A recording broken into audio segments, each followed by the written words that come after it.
paz y la gracia de nuestro Señor Jesucristo y la virtud de su Santo Espíritu, sea lo que reine y more en cada uno de todos los que estamos aquí. Amén. Este tema está basado en San Lucas, el Evangelio según San Lucas, capítulo 12, versículos del 13 al 21. Amén. Ya, te espero.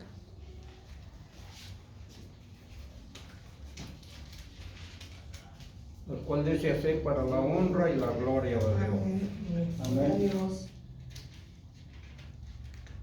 Díjole uno de la compañía: Maestro, di a mi hermano que parta conmigo la herencia.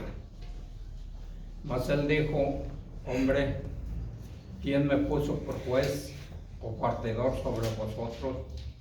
Y díjoles: mirad y guardaos de toda avaricia, porque la vida del hombre no consiste en la abundancia de los bienes que posee.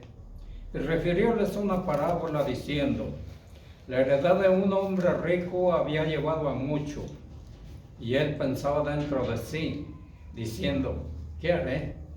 Porque no tengo dónde guardar mis frutos.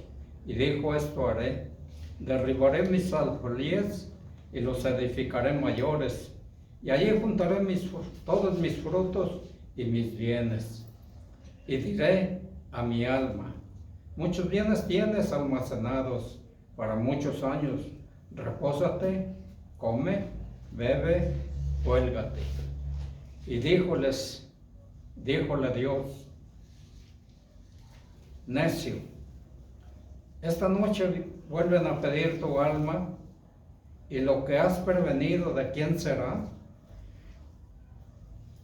Así es todo aquel que hace para sí tesoro y no es rico en Dios. Amén. Amén. Pueden Gloria a tomar Dios.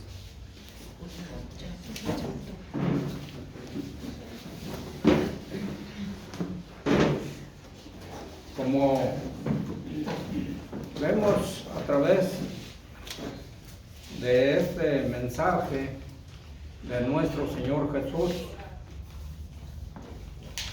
nuestro Señor Jesucristo aprovechó este incidente para advertir a las personas contra uno de los más insidiosos males en el corazón humano: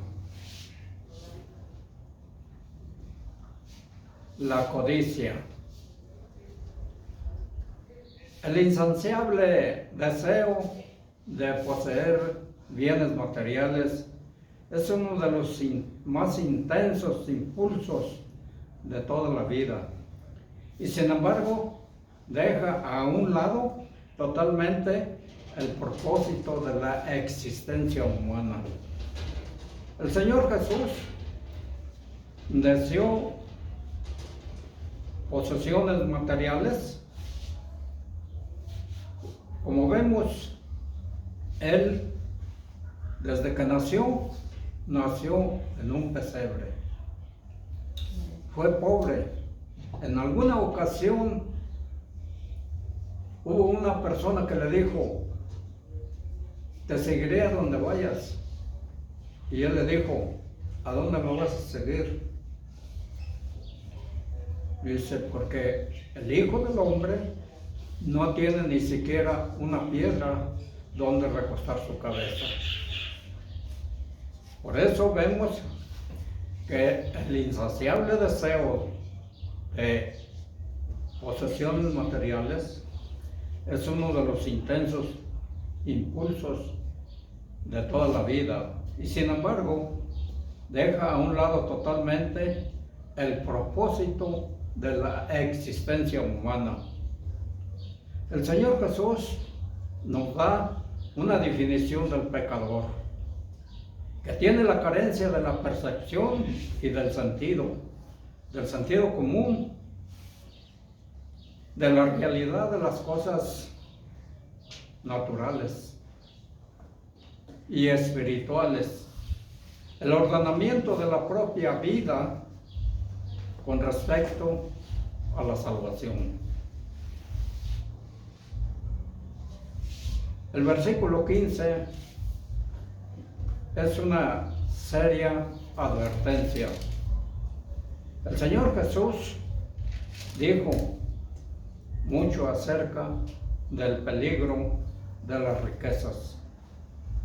Pero no hay demasiadas personas que le tengan miedo a las riquezas. ¿O sí? Porque siempre va en contra del mandamiento, uno de los 10, el 10, la codicia no es considerada en la práctica como un pecado en nuestro tiempo. En cambio, si alguien quebranta el sexto, pues, o el octavo mandamiento, es marcado como un criminal y queda cubierto de oprobio, pero puede quebrantar el 10º y está bien, no pasa nada. ¿Por qué? Porque vemos que solo haciendo, dicen las gentes, solo estamos haciendo una empresa. La Biblia dice, en 1 de Timoteo, capítulo 6, versículo 10, porque el amor del dinero es la raíz de todos los males, el cual codiciando algunos se desencaminaron de la fe y fueron traspasados por muchos dolores. Cada persona que cita este texto pone un enorme énfasis sobre la palabra amor, explicando que no es el dinero, sino al mismo, la tan prolífica raíz. Y si miramos a nuestro alrededor, uno pensaría que la vida del hombre sí consiste en la abundancia de los bienes, de las cosas que posee. Porque nadie quiere, las personas quieren más y más siempre. Aunque lo tengan mucho, quieren más. Los hombres creen que se engrandecen en proporción a la riqueza que atesoran. Y así lo parece, porque el mundo mide a la gente por su cuenta bancaria, pero nunca ha habido un error más fatal. Un hombre se mide realmente por lo que es, no por lo que posee. El Señor Jesús se refirió al rey Salomón, el hombre más rico de su tiempo.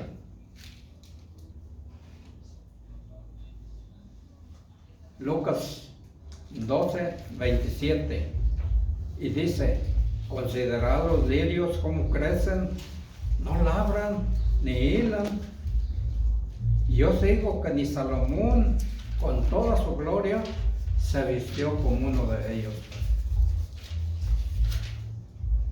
¿Quién fue Salomón? El hombre más rico del tiempo antiguo, del Antiguo Testamento. Vivió cerca de 1000 años antes de que viniera nuestro Señor Jesucristo.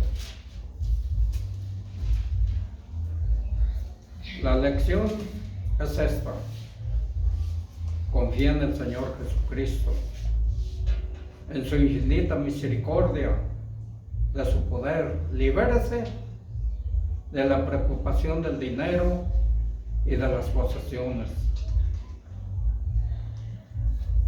¿Cómo se llega a ser necio?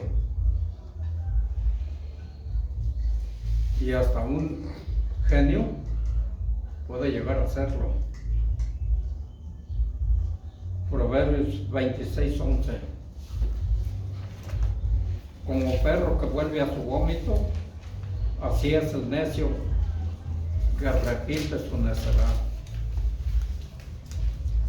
Porque el necio, todo lo que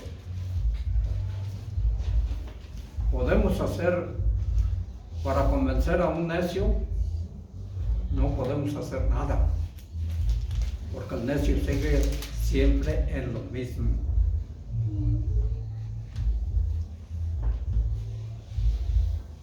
Vemos cómo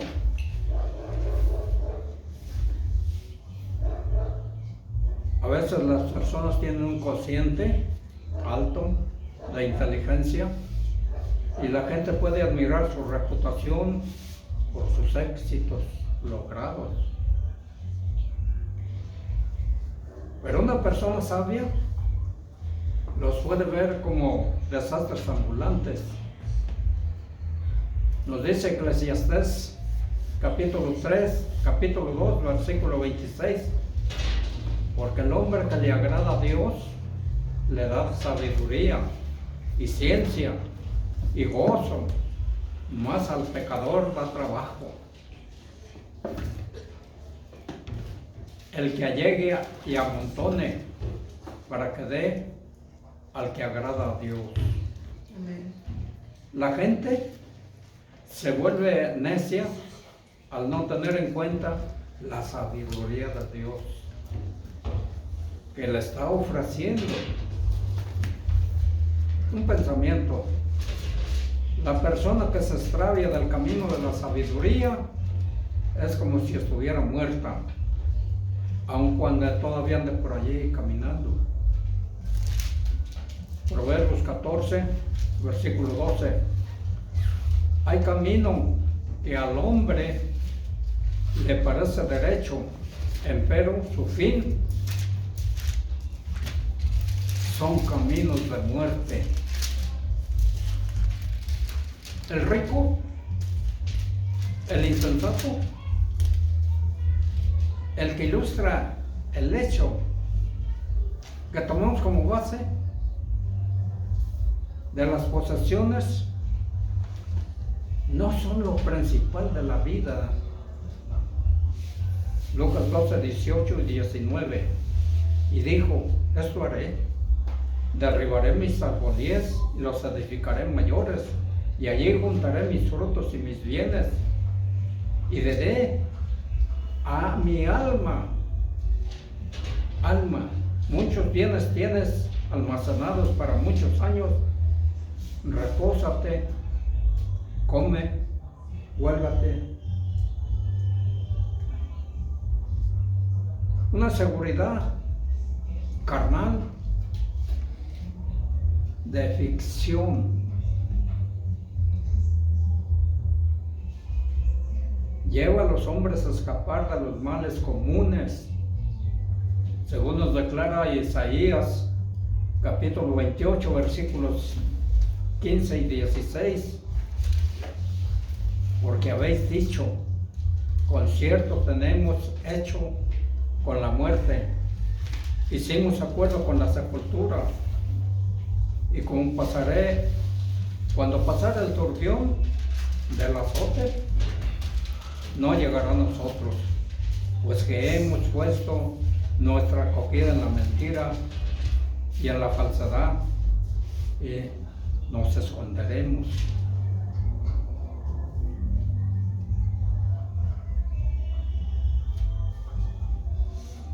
Por tanto, el Señor Jehová dice así: he aquí yo fundo en Sión una piedra de fortaleza, de esquina, de precio, de cimiento estable. El que creyere, no se apresure. El hombre sin Dios vive en la falsedad de su mente. Jeremías 5, versículos 12 y 13.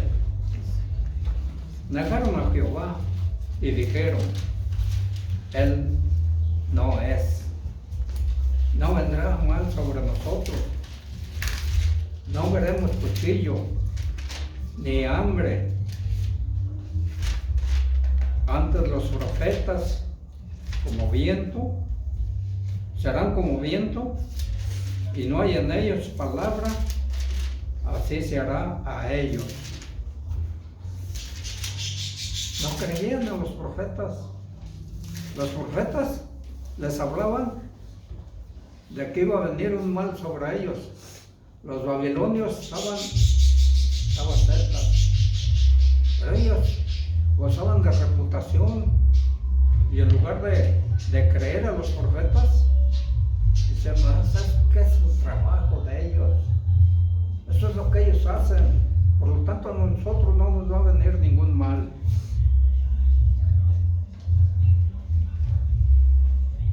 Y vemos multitud de almas se arruinan cuando les hace creer que Dios no es tan estricto.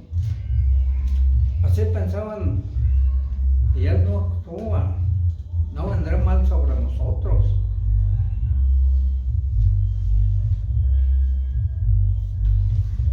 Los profetas les habían amonestado seriamente, pero ellos lo tomaban a broma. Y como si dijesen, ellos hablan así porque es su oficio.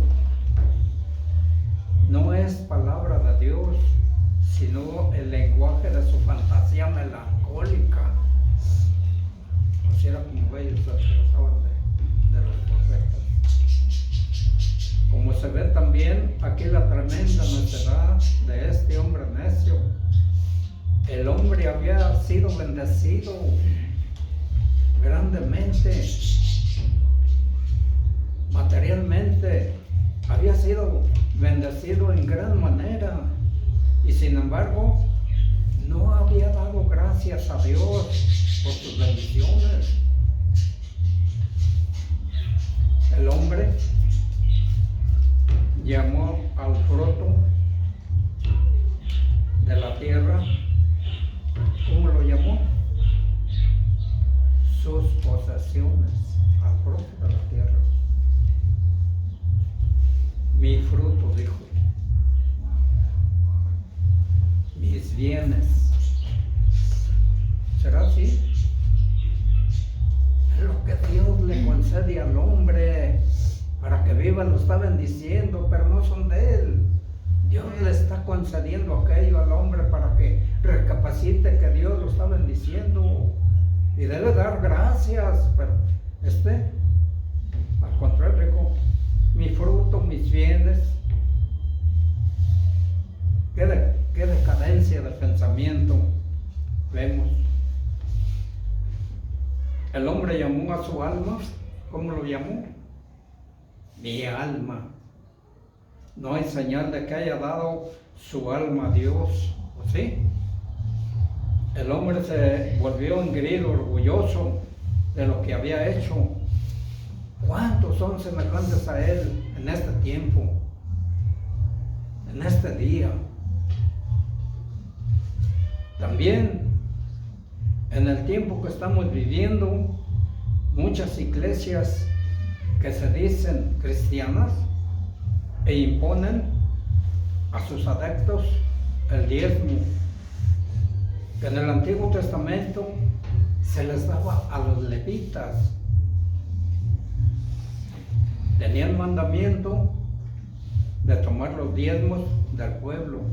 Los levitas tenían ese mandamiento. Y también en el tiempo en que estamos viviendo, muchas iglesias que se dicen cristianas imponen el diezmo. Vemos, por ejemplo, en Hebreos 7, versículo 5. Y ciertamente los que de los hijos de Leví tienen mandamiento de tomar del pueblo los diezmos, según la ley, es a saber de sus hermanos, aunque también hayan salido de los lomos de Abraham.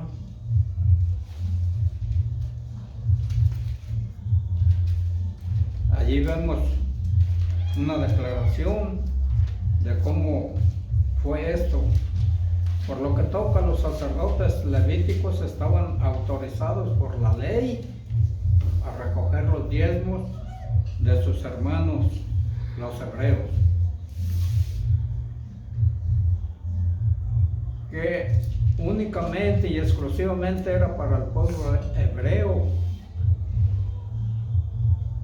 no para los gentiles, porque los gentiles no estaban bajo la ley, y el gentil que se hacía prosélito del judaísmo estaba obligado a guardar la ley. Efesios 2:12,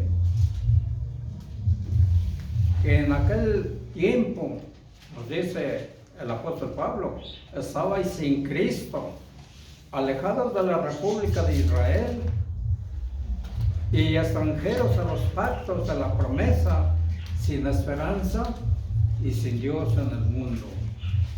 Los efesios no eran una extracción judía, sino pagana. Por eso el apóstol los llama gentiles, es decir, no judíos. En cuanto a la carne, pues no llevaban en la carne la muestra de estar circuncidados, y por lo que en tono despectivo eran llamados por los judíos circuncidados en su carne. La incircuncisión de seres humanos que no llevaban en su cuerpo la marca del pacto de Dios con su pueblo.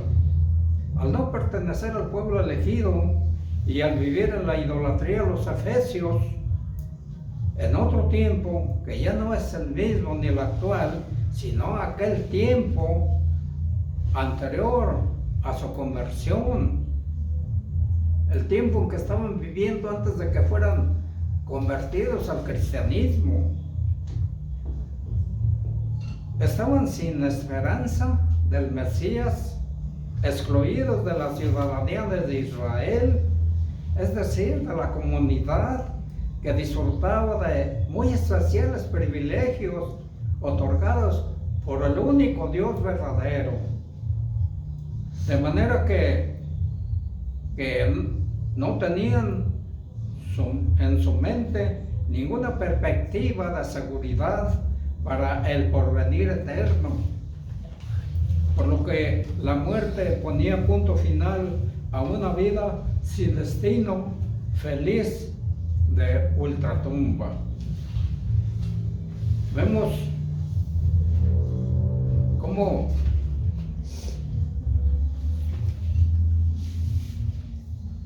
voluntaria, como lo vemos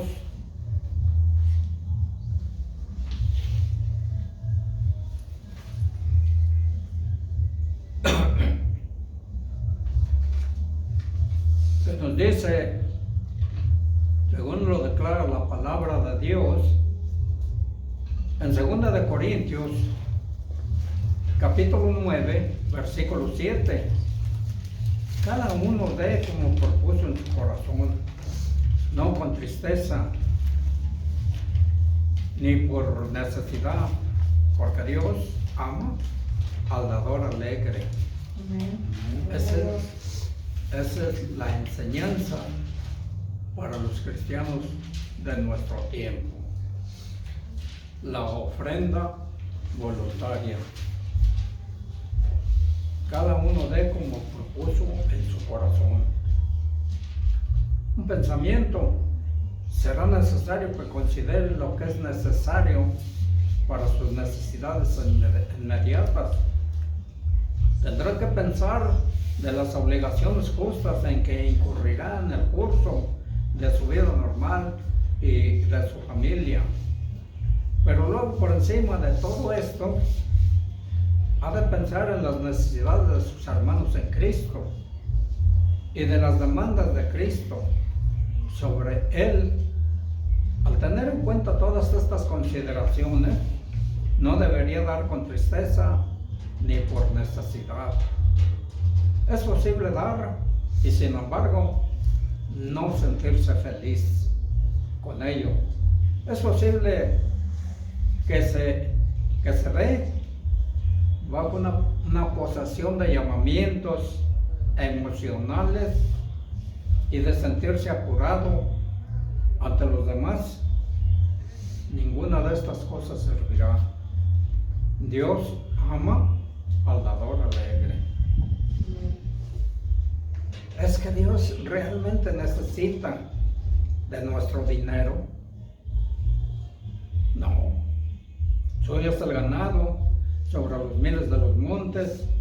Si necesitase algo, no nos lo diría a nosotros. Salmo 50, versículo 10. Pero la actitud de nuestro corazón es lo que sí le importa.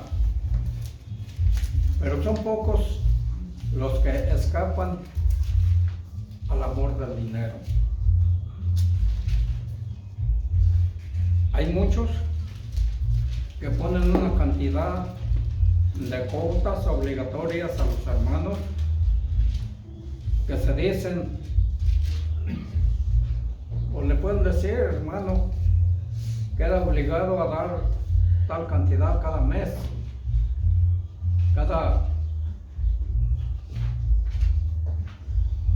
cada año.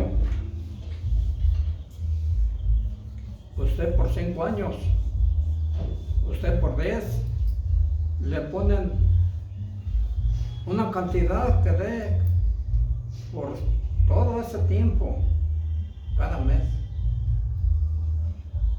Y usted por toda la vida, algunos toda la vida tienen que estar dando tal cantidad.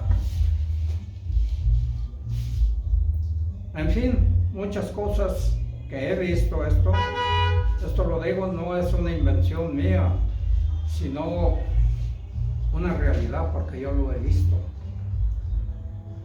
Lo he visto por mí mismo. Esto que estoy hablando, lo he visto que les han impuesto esas clases de cuotas, dizque voluntarias, pero al imponer una cuota es obligatoria, no es voluntaria.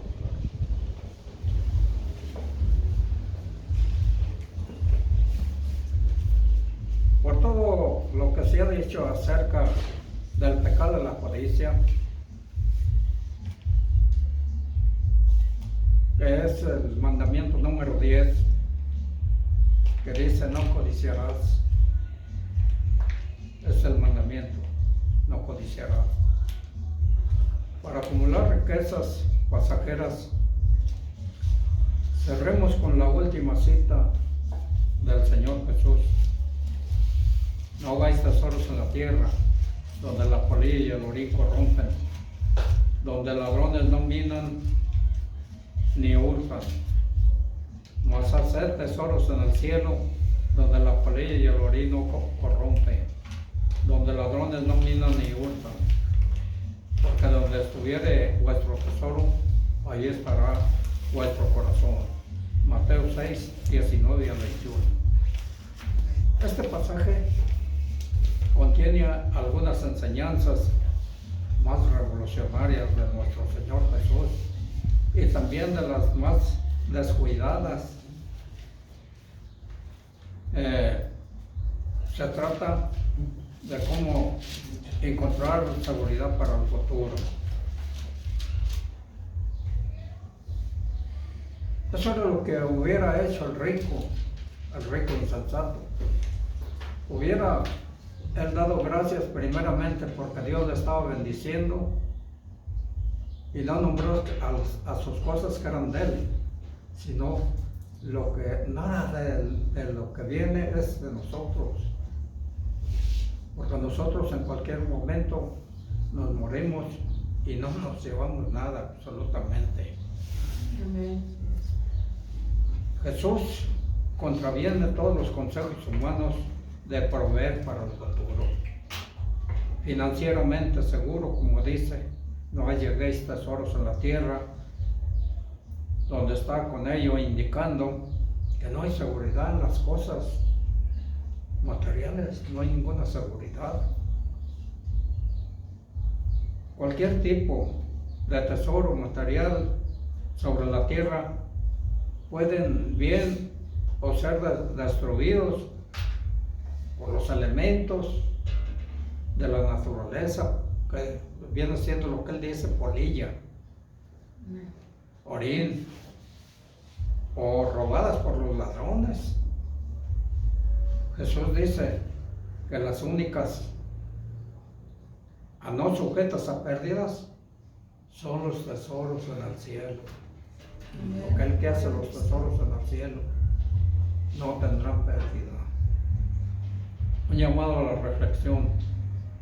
¿Se ha prostrado usted ante el Señor Jesucristo reconociéndole como Rey de su vida? Lea Mateo 7:21 al 23. Reflexiones sobre la diferencia que hay entre solamente oír algo y oír y vivir conforme a lo que ha oído. Amén. El Señor les bendiga.